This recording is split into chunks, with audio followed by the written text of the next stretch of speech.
savez, la vie chrétienne, elle doit se vivre d'une seule et unique manière, elle se vit par la foi. Et marcher par la foi, c'est marcher dans la victoire. Si tu marches par la foi, tu marches dans la victoire. Amen. Maintenant, il y a une autre manière de marcher. Cette autre manière, c'est ce qu'on appelle marcher par la vue. Et ce matin, on va vraiment voir la différence qu'il y a entre les deux. Entre marcher par la vue, marcher par la foi, à travers 3 exemples. Et nous verrons que marcher par la foi, c'est croire, s'appuyer sur les paroles de Dieu, les paroles de Jésus.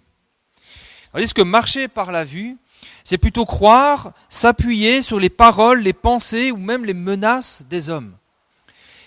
Qu'est-ce que tu choisis de croire dans ta vie ? On entend des paroles, on entend des choses et d'autres, mais qu'est-ce que tu choisis de croire ? Ce que Jésus dit ou ce que les hommes disent ? Le premier texte que nous allons lire, c'est dans Marc chapitre 5, verset 22. Et on va lire 3 portions dans ce chapitre 5.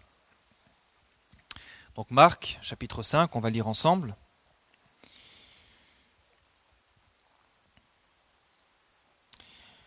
C'est le récit avec Jairus, un des chefs de la synagogue. Et ce Jairus, il voit Jésus passer. Et l'ayant aperçu, nous dit le texte au verset 22, il se jette à ses pieds.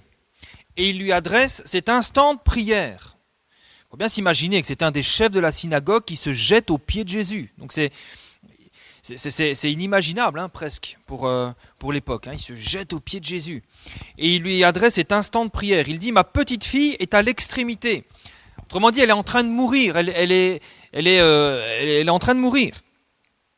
Viens, impose-lui les mains afin qu'elle soit sauvée et qu'elle vive. Ça, c'est la demande du chef de la synagogue. Et Jésus, au verset 24, il est dit qu'il s'en alla avec lui. Il lui dit, d'accord, je vais avec toi, je vais guérir ta fille. Et là, il y a une grande foule qui le suivait et le pressait. Ensuite, on voit du verset 25 au verset 34, on va pas tout lire, mais c'est l'épisode de la femme à la perte de sang, qui retarde quelque part un peu Jésus. Et au verset 35, il est dit, comme Jésus parlait encore, survinrent de chez le chef de la synagogue des gens qui dirent, ta fille est morte. Pourquoi importuner davantage le maître ? Mais Jésus, sans tenir compte de ces paroles, dit au chef de la synagogue, parce qu'il voyait certainement le chef de la synagogue en train d'avoir peur, il lui dit, ne crains pas, crois seulement. C'est comme s'il lui disait, je t'ai dit quelque chose, mais crois dans ce que je t'ai dit, ne crains pas. Au verset 41, il est dit, il saisit donc la jeune fille par la main et lui dit, Talitha Koumi, ce qui signifie, jeune fille, lève-toi, je te le dis. Et aussitôt la jeune fille se leva et se mit à marcher, car elle avait 12 ans, et ils furent dans un grand étonnement. Amen. Donc dans ce récit, on voit Jairus qui est dans une situation difficile, sa fille est mourante, il s'adresse à Jésus, il implore sa grâce, Jésus va avec lui, mais en chemin, là il se passe, en tout cas on pourrait considérer ça de notre point de vue comme un imprévu. Il y a cette femme à la perte de sang qui traverse la foule, qui touche Jésus, elle est guérie, et cet événement quelque part, même s'il est glorieux, il retarde la venue de Jésus chez Jairus. Et d'ailleurs, Jairus qui devait s'impatienter, qui devait dire, mais enfin ma fille est mourante. Et puis là, le drame survient. Jairus, il est là. Il y a Jésus qui lui a fait cette promesse. Il dit, je vais avec toi, avec ta fille. Et là, c'est le drame. On vient dire à Jairus, écoute, ta fille est morte. Il n'y a plus d'espoir. C'est fichu pour elle. Arrête d'importuner le maître. Va faire ton deuil. Sauf que Jésus n'a pas dit son dernier mot. Jésus avait laissé une parole certainement à Jairus. Et Jésus va lui rappeler cette parole. Et il va lui dire, et d'ailleurs le texte nous dit qu'il va parler sans tenir compte des paroles des hommes. Et il va dire à Jairus, ne crains pas. Jésus va lui dire, Jairus, ne te laisse pas effrayer par ce que les hommes disent, par ce que tu entends de la bouche des hommes. N'aie pas peur, que ces paroles-là ne t'effraient pas. Il va lui dire, parce que tu dois croire, tu dois continuer à croire que je suis avec toi. Et que si je suis avec toi, même si ta fille est morte, je peux la ressusciter. Il va lui dire, garde la foi, garde tes yeux fixés sur moi, continue de croire que je peux guérir ta fille. C'est comme si Jésus lui disait, tu es venu m'implorer, parce que tu croyais que j'avais le pouvoir de guérir ta fille. Eh bien, continue à croire. Même s'il y a eu cet imprévu, même si des hommes viennent te raconter une mauvaise nouvelle, continue à croire. Et Jairus, il va continuer à croire, puisque Jésus va chez lui. Il n'a pas abandonné, il continue, il persévère dans la foi. Hein. Et donc Jairus, et Jésus, ils vont chez eux. Et ce qui est étonnant, c'est que là, il doit affronter quelque chose d'autre aussi, Jairus, les moqueries. Au verset 40, dans Marc 5, verset 40, il est dit qu'on se moquait d'eux, on se moquait de Jésus. C'est terrible quand même, hein. Mais malgré les moqueries, il continue à croire. Et là, le miracle se produit. Vous voyez, ce court récit résume quelque part l'attitude que nous devons adopter face aux problèmes, aux luttes, aux combats, aux difficultés de nos vies, à nos situations difficiles. On doit adopter une attitude de foi. Mais la foi véritable, la foi qui sauve, la foi qui guérit, la foi qui produit le miracle, elle ne peut être fondée, elle ne peut se baser que sur une seule chose, ce que Dieu dit. Certains sont déçus parfois en disant « mais je croyais que… » Ouais, mais peut-être que tu as cru ce que Dieu n'a pas dit dans ta situation. La foi véritable, elle se base sur ce que Dieu dit. Alors les hommes ont peut-être dit quelque chose sur ta situation. Les hommes ont peut-être dit quelque chose sur ta vie. Tu sais ce que les hommes ont dit sur ta situation, mais est-ce que tu sais ce que Dieu dit de ta situation ? Parce que c'est quand même Dieu qui a l'autorité suprême sur toute chose. Et c'est Dieu qui a aussi l'autorité suprême sur ta vie et ta situation. Donc tu connais les paroles des hommes, mais est-ce que tu connais la parole de Dieu sur ta situation ? Une parole de Dieu à propos, appropriée sur ta situation. C'est comme pour Jairus. Hein. Les hommes ont dit à Jairus, ta fille est morte. Mais Jésus, lui, il lui a dit, ne tiens pas compte de ces paroles, crois en moi parce que je viens délivrer ta fille. Et là, Jairus, il était face à un choix. Qu'est-ce qu'il choisit de croire ? Il a les paroles des hommes, il a la parole de Jésus, et il est face à un choix. Et nous, souvent, c'est comme ça, et bien plus qu'on l'imagine, souvent dans nos vies, c'est comme ça. On est face à des choix. Il y a ce que les hommes disent, il y a ce que nous entendons, il y a même ce que nous pensons, ce qui vient de l'homme, et puis il y a ce qui vient de Dieu. Qu'est-ce que nous choisissons de croire ? Peut-être que tu te dis, mais je ne sais pas ce que Dieu dit de ma situation. Et on va y revenir avec le personnage d'Ézéchias, parce que si tu ne sais pas ce que Dieu dit, il est impératif que tu saches ce que Dieu dit, et que tu cherches ce que Dieu dit. En tout cas, ici, Jairus, il est face à deux paroles. Parole des hommes, parole de Jésus. Et quelle parole s'est accomplie, à votre avis ? Ce n'est même pas un avis, puisque c'est un fait. Hein ? Quelle parole s'est accomplie ? Eh bien, c'est la parole de Jésus. Parce que c'est toujours la parole de Jésus qui s'accomplit. Toujours. Amen. Peu importe ce que les hommes disent. Peu importe ce que les hommes font. Peu importe leur agitation, peu importe tout ce qu'ils font comme mousse pour essayer de se rendre important ou essayer de se rendre impressionnant, c'est toujours la parole de Dieu qui s'accomplit. Toujours. Et on le voit. L'œuvre de Jésus, elle était annoncée des années, des siècles, bien avant que Jésus vienne sur terre. C'était des choses qui étaient annoncées longtemps à l'avance. Vous pensez même que le diable a pu faire quoi que ce soit contre Jésus ? Non. Tout s'est déroulé exactement comme c'était écrit. Parce que Jésus, Dieu, est le maître des temps et des circonstances. Vous savez, les temps sont fixés. Hein.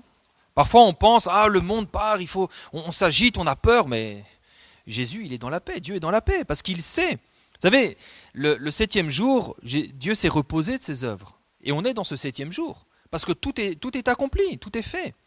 Et l'histoire se déroule exactement comme Dieu l'a décidé. Il est souverain. C'est toujours la parole de Jésus qui s'accomplit, peu importe ce que les hommes disent ou font. Maintenant, on va voir un autre cas, c'est celui d'Ézéchias. Ici, avec Jairus, c'était la maladie. Et avec Ézéchias, c'est quelque chose d'autre. Ézéchias, il a dû affronter des menaces. Il était dans une guerre psychologique. La guerre psychologique, ça existait déjà à l'époque, ce n'est pas quelque chose de nouveau.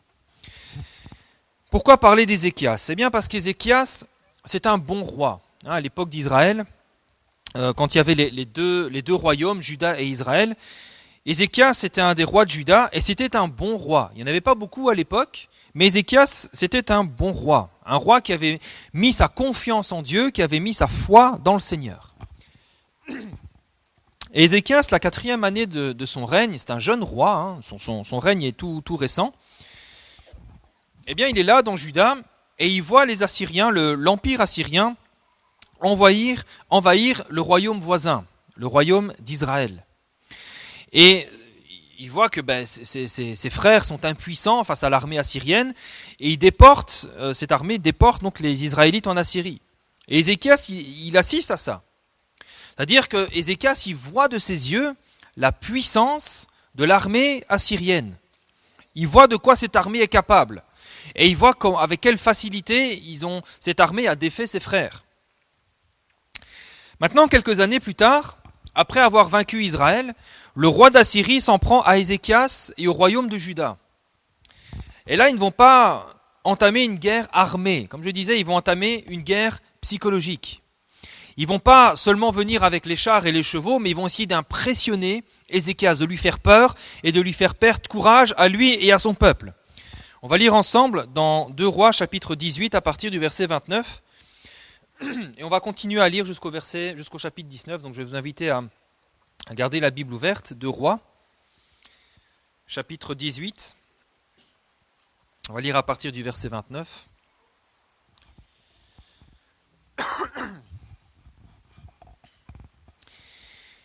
Et donc au verset 29, on a le roi d'Assyrie qui fait donner un message à Ézéchias.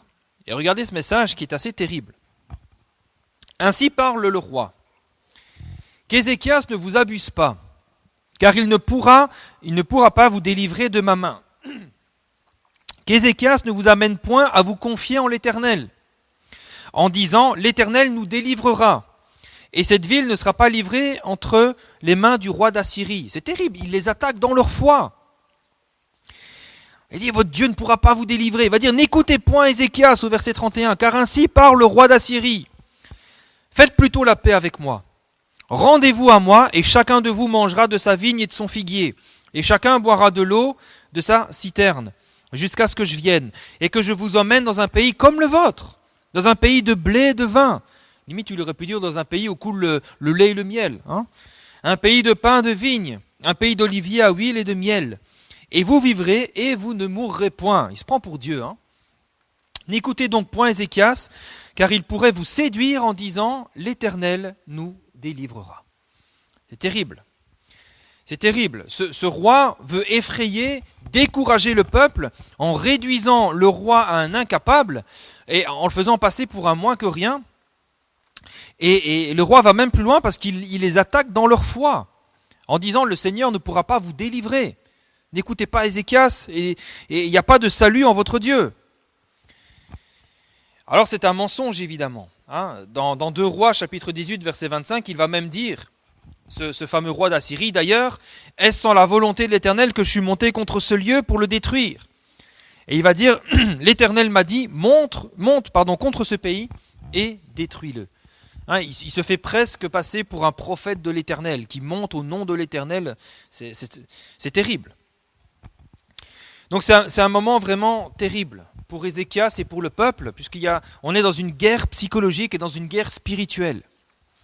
Maintenant, comment va réagir Ézéchias? Comment va réagir ce bon roi? Eh bien, dans 2 Rois, chapitre 19, versets 1 à 5, on voit qu'Ézéchias, qu'est-ce qu'il fait? Il va se rendre au temple. Le temple, il faut bien réaliser qu'à l'époque, le temple, c'était le lieu où résidait la présence de Dieu. Donc il va se réfugier dans la présence de Dieu et il va consulter l'Éternel. Aujourd'hui, c'est un peu comme si on disait « Je m'enferme dans ma chambre, dans le lieu secret pour chercher la face de Dieu ». C'est un peu, vous savez, comme si Ézéchias disait « Le roi d'Assyrie a parlé, il a proféré des menaces, maintenant on va voir ce que va dire l'Éternel ». C'est vrai, les hommes ont parlé, mais Ézéchias savait que la parole de Dieu s'accomplit toujours et il avait besoin de connaître ce que Dieu dirait lui de cette situation. C'est pour ça qu'il va chercher la face de Dieu. Et Dieu va lui parler. Si vous êtes toujours avec moi dans 2 Rois, chapitre 19, versets 6 et 7, voilà ce que le Seigneur va lui dire. « Ainsi parle l'Éternel. Ne t'effraie point des paroles que tu as entendues et par lesquelles m'ont outragé les serviteurs du roi d'Assyrie. Je vais mettre en lui un esprit tel que, sur une nouvelle qu'il recevra, il retournera dans son pays, et je le ferai tomber par l'épée dans son pays. Le roi d'Assyrie a dit une chose, mais maintenant, l'Éternel va en dire une autre. Qui va gagner ? En tout cas, Ézéchias, ici, il choisit de mettre sa confiance dans le Seigneur. Il reprend courage, il croit le Seigneur. Le Seigneur dit « Ne t'effraie pas », donc il arrête de s'effrayer, il ne s'inquiète plus. Et il croit que ce roi d'Assyrie va mourir dans son pays. Et il fait confiance au Seigneur. Après cela, le roi d'Assyrie, peut-être qu'il voit que ça ne fonctionne, que sa stratégie ne fonctionne pas, qu'Ézéchias, il a foi en Dieu, il n'a pas peur. Eh bien, il va continuer sa guerre psychologique. Et il va de nouveau envoyer des messagers à Ézéchias. Et là, il va aller un cran au-dessus dans ses menaces. 2 Rois, chapitre 19, au verset 10 à 11, il va dire que ton Dieu auquel tu te confies ne t'abuse pas en disant « Jérusalem ne sera pas livrée entre les mains du roi d'Assyrie ». C'est terrible, il attaque sur la parole qu'il a reçue de la part du Seigneur.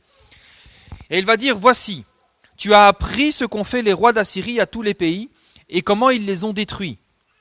Et toi, tu serais délivré ?» C'est terrible encore une fois. Il l'attaque. Mais comment va réagir Ézéchias ? Pareil que la première fois, verset 14. Ézéchias prit la lettre de la main des messagers, la lut, puis il monta à la maison de l'Éternel. Encore une fois, il va dans la présence de Dieu, dans le lieu secret, et il la déploie devant l'Éternel. Encore une fois, Ézéchias va dans la présence de Dieu, il cherche et il implore son Dieu, comme Jairus. C'est-à-dire que Ézéchias ne va pas s'arrêter sur la parole de son ennemi. Il va pas être là tout tremblant en disant le roi d'Assyrie a dit ça, je reste dans mon coin, j'ai peur, je ne sais pas quoi faire, je ne sais pas comment réagir. Non. Il ne s'arrête pas sur la parole de son ennemi. Ézéchias veut entendre ce que Dieu dit. Alors il va dans la présence de Dieu et Dieu va lui répondre. Regardez ce qu'il va lui dire. Au verset 32, 2 Rois 19, 32. C'est pourquoi ainsi parle l'Éternel sur le roi d'Assyrie. Il n'entrera point dans cette ville. Il n'y lancera point de trait. Il ne lui présentera point de bouclier et il n'élèvera point de retranchement contre elle. Et là, on peut imaginer Ézéchias être soulagé, être rassuré, de dire « Ah, le Seigneur est avec moi. Les menaces du roi d'Assyrie n'auront aucun effet. » Il y a cette parole aussi, toute arme forgée contre toi sera sans effet. Voilà, ça lui a procuré la foi, l'espérance, et il était tranquille. Alors qui a gagné finalement ? Il y a les menaces du roi d'Assyrie, il y a la parole que Dieu a donnée à Ézéchias. Qui a gagné, à votre avis ? On va lire ensemble au verset 35. 1 Roi 19, verset 35. Regardez ce qui s'est passé en une nuit. Cette nuit-là, l'ange de l'Éternel sortit et frappa dans le camp des Assyriens, et vous lisez avec moi, 180 000 hommes. Et quand on se leva le matin, voici, ils étaient tous morts. 180 000 hommes. C'est à peu près un quart de la population réunionnaise, pour essayer d'imaginer un petit peu ce que ça représente en termes d'hommes. Ils étaient tous morts. Des hommes, il faut bien s'imaginer qu'à l'époque, ces hommes-là, c'était des bêtes de guerre. Tous morts. Alors, le fameux roi d'Assyrie, celui qui avait menacé Ézéchias, qu'est-ce qu'il fait ? Pensez qu'il va encore proférer des menaces ? Non, il part la queue entre les jambes. Il leva son camp, il partit et s'en retourna.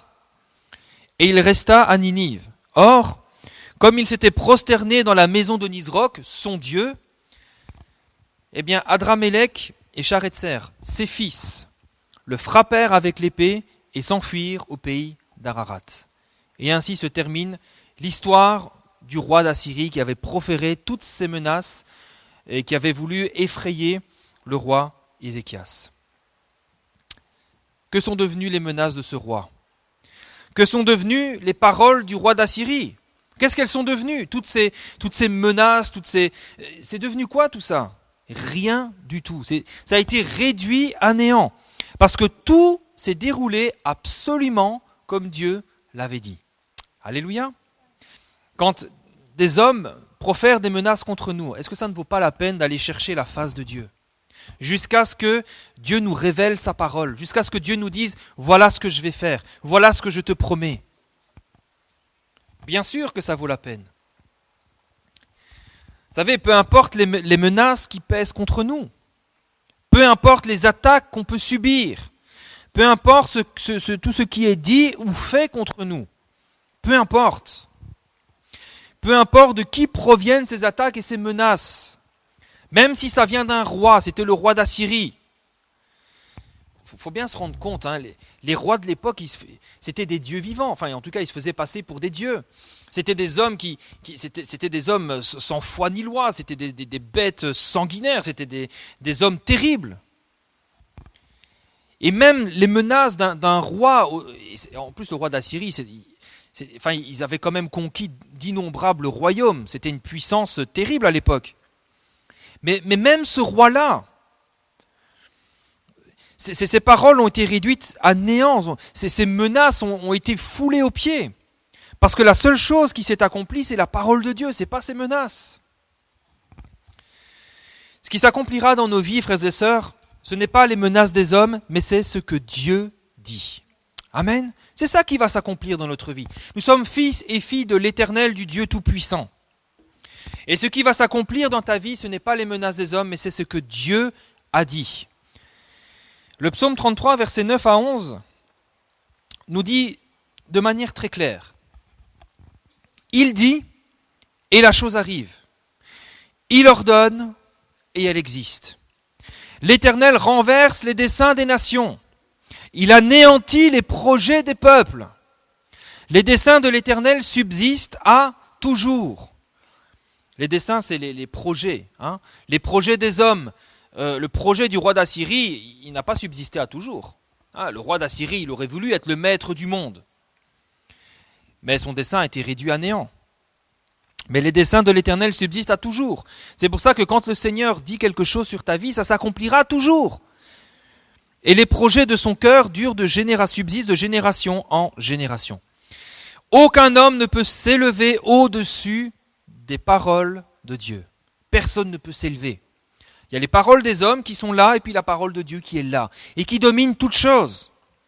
Le roi d'Assyrie avait dit, je suis plus grand que ton Dieu. Confie-toi en ton Dieu, va chercher la face de ton Dieu, va prier ton Dieu, je suis plus grand. Regarde ce que j'ai fait, regarde les royaumes que j'ai renversés. Regarde Israël, le royaume d'Israël que j'ai renversé. Regarde tes frères, les Israélites que j'ai déportés dans mon pays. Regarde, je suis plus grand que ton Dieu, on a détruit des nations. Comment toi tu serais délivré ? Le roi d'Assyrie disait, regarde mon armée, 180 000 hommes, ils sont là, prêts, des hommes de guerre, des bêtes de conquête.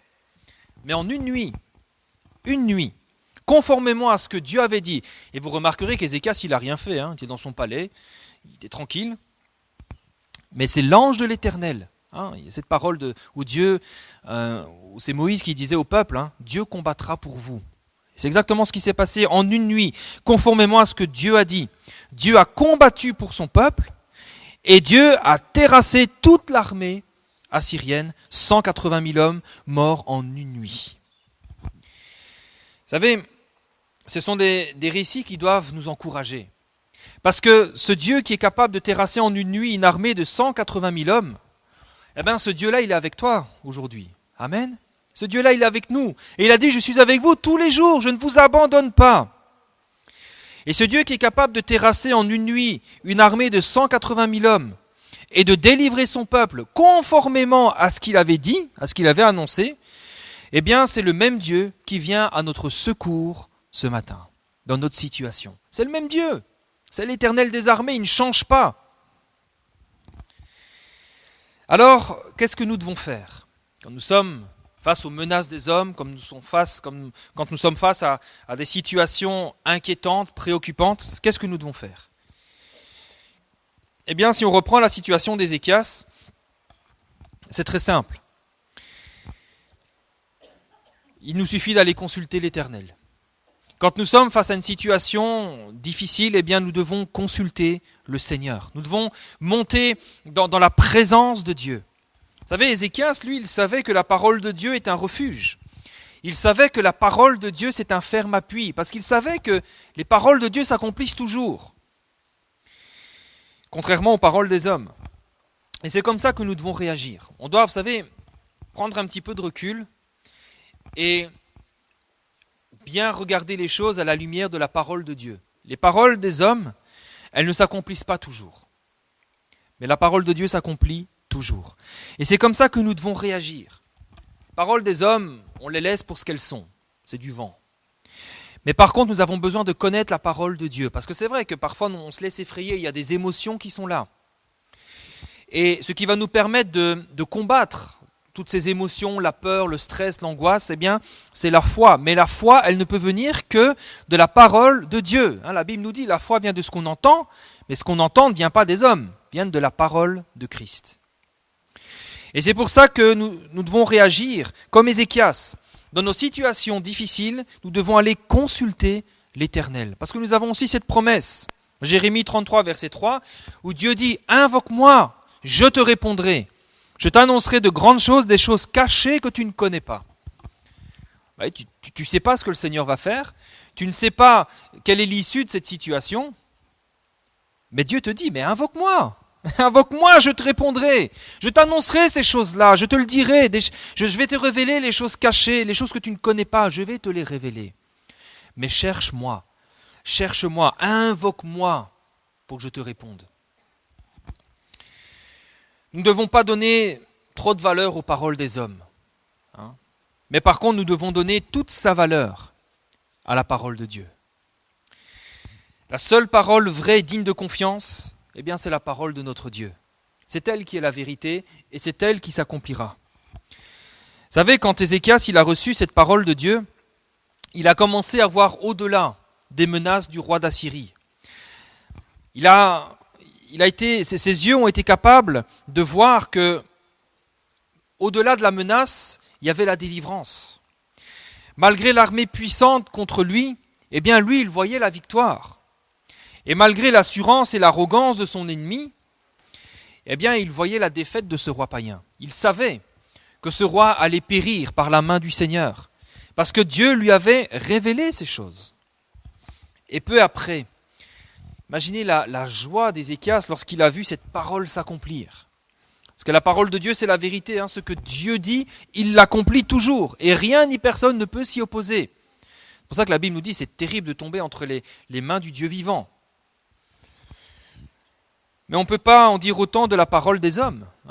Encore une fois, qu'est-ce qu'elles sont devenues, les menaces du roi d'Assyrie? Qu'est-ce qu'elles sont devenues? C'est bien beau d'avoir fait l'intéressant comme ça devant tout le peuple, d'avoir fait des menaces, mais il est parti la queue entre les jambes et ses fils l'ont tué après. Qu'elles sont devenues? Qu'est devenu son orgueil et son arrogance? Qu'est-ce que c'est devenu tout ça? Rien du tout. Sa bouche a été fermée en une nuit. Quelle que soit notre situation. Vous savez, c'est terrible. Il faut bien s'imaginer ce roi d'Assyrie, dans tout son orgueil, il était prêt à attaquer, et puis là, la bouche fermée, constater il n'a plus d'armée, il n'a plus rien. Quelle que soit notre situation, aussi désespérante soit-elle, aussi compliquée soit-elle, nous devons toujours réaliser que c'est Dieu qui aura le dernier mot. C'est toujours le Seigneur qui aura le dernier mot. Tu veux avoir la victoire, tu veux marcher par la foi, eh bien, connais la parole de Dieu sur ta situation. Parce que c'est lui qui aura le dernier mot. C'est lui qui possède toute autorité. Et toutes choses lui sont soumises.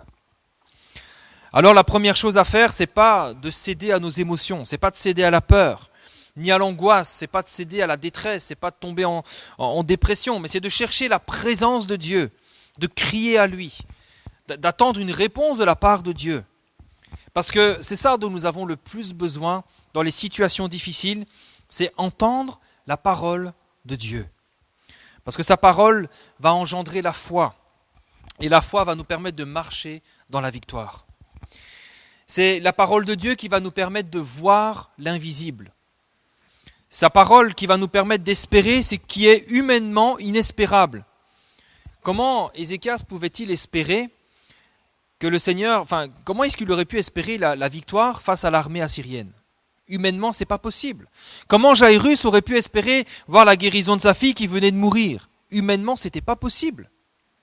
Mais on a ce Dieu qui nous dit, avec lequel on peut espérer même contre toute espérance. Et la parole de Dieu nous permet de croire ce qui humainement n'est pas croyable. Parce que nous avons un Dieu à qui rien n'est impossible. Et donc ce qui est important dans nos situations difficiles, je le répète encore une fois, c'est entendre et recevoir la parole de Dieu. Trop souvent, nous sommes dans des situations difficiles, mais nous ne cherchons pas peut-être la parole de Dieu, on ne reçoit pas une parole qui vient du Seigneur. Nous avons besoin de recevoir cette parole. Et une fois que nous l'avons reçue, nous devons la serrer dans notre cœur et nous appuyer sur cette parole pour avancer. Peut-être qu'Ézéchias, vous savez, à un moment, la peur revenait en se disant, oui, mais si le roi d'Assyrie pouvait mettre à exécution ces menaces. Et puis là, il y a la foi qui prend le relais en disant, mais non, rappelle-toi ce que Dieu a dit. Il y a comme un combat. C'est ça aussi, le combat de la foi. Vous savez, un des plus grands ennemis de la foi, c'est la vue. On connaît ces choses-là. La vue nous paralyse. La vue, quand je dis la vue, on comprend, c'est quand on vit et par nos sens. C'est la vue, c'est ce qu'on entend, c'est ce qu'on voit. La vue nous paralyse, mais la foi, elle nous permet d'avancer. La vue, elle nous terrorise. Et d'ailleurs, c'est ce que les hommes veulent faire parfois. Ils veulent nous terroriser, ils veulent nous paralyser. Mais la foi, elle va nous encourager. La vue, elle nous fait faiblir, mais la foi, elle nous affermit, elle nous fortifie. La vue, elle nous isole dans nos peurs et dans nos craintes, mais la foi nous ouvre à la joie et à la paix de Dieu. Vous savez, quand on marche par la foi, quand on fait confiance à Dieu, on est dans la paix et on est dans la joie, même si la situation est désespérante humainement. Mais un des plus grands ennemis, un des plus grands tueurs de la foi, c'est la vue. Si on cède à la vue, on est battu. On doit garder la foi. Cette foi qui s'appuie sur ce que Dieu dit. Et encore une fois, je le répète, si tu n'as pas reçu de parole de Dieu, il est impératif que tu cherches, lis la Bible, prie, cherche, jusqu'à ce que tu reçoives une parole de Dieu pour ta situation. On peut prendre l'exemple de Saül. Dans 1 Samuel, chapitre 13, versets 8 à 9, Saül attendit 7 jours, nous est-il dit ici, selon le terme fixé par Samuel. C'est ce que Samuel lui avait dit. Il faut bien réaliser aussi que dans l'Ancien Testament, les prophètes, la parole des prophètes, c'était presque, comme on pourrait dire aujourd'hui, parole d'évangile. Les prophètes parlaient de la part de Dieu et ce qu'ils disaient, c'était une parole inspirée. D'ailleurs, la parole des prophètes de l'Ancien Testament, écrite aujourd'hui, ça fait partie de l'Ancien Testament et c'est la parole inspirée de Dieu. Donc quand le prophète parle, c'est un peu comme si Dieu parle. C'est pas le cas aujourd'hui, mais à l'époque c'était ça.